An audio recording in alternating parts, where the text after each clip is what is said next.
Right 2019 15வது எம்சிக்யூவை பார்த்தோம்னா right ஒரு பாத்திரத்தில் ஹைட்ரஜன் வாயு இருக்காம்.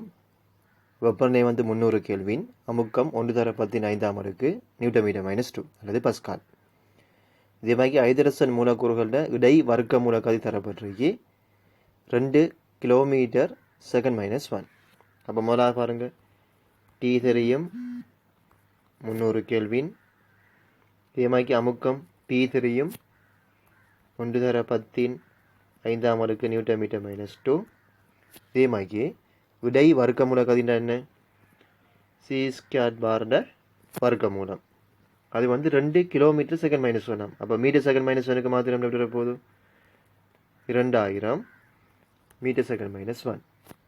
இவ்வளோ தந்துட்டு அந்த ஹைட்ரஜன் வாயுட அடர்த்தி வந்து எவ்வளோன்னு சொல்லி கேட்காங்க. ரைட், இப்போ நமக்கு இலட்சிய வாயு மூலக்கூற்று கொடுக்க சமன்பாடு தெரியும். என்ன சமன்பாடு அது? PV = 1/3 mnc² பார். ரைட், அப்புறம் என்ன செய்யலாம்? இதுலேருந்து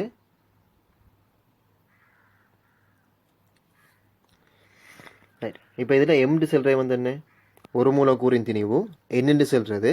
மூலக்கூறுகளின் எண்ணிக்கை. அப்போ எம்மையும் எண்ணையும் பெருக்கி நமக்கு என்ன வரப்போகுது?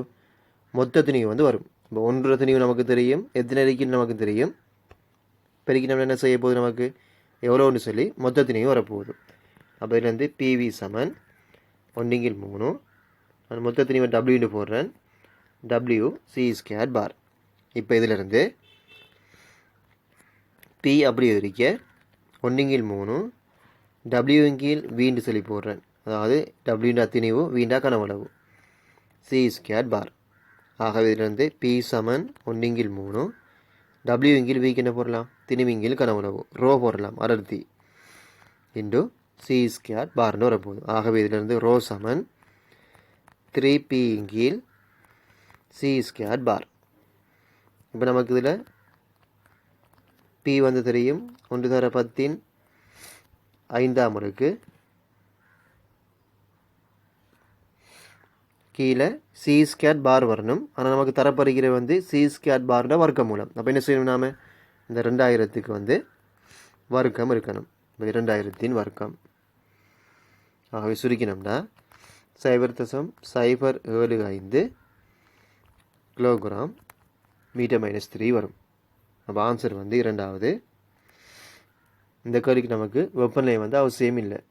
இப்போ PV = nRT பாவிச்சு ட்ரை பண்ணோம்னாலும் இதுக்கு ஆன்சர் வராது.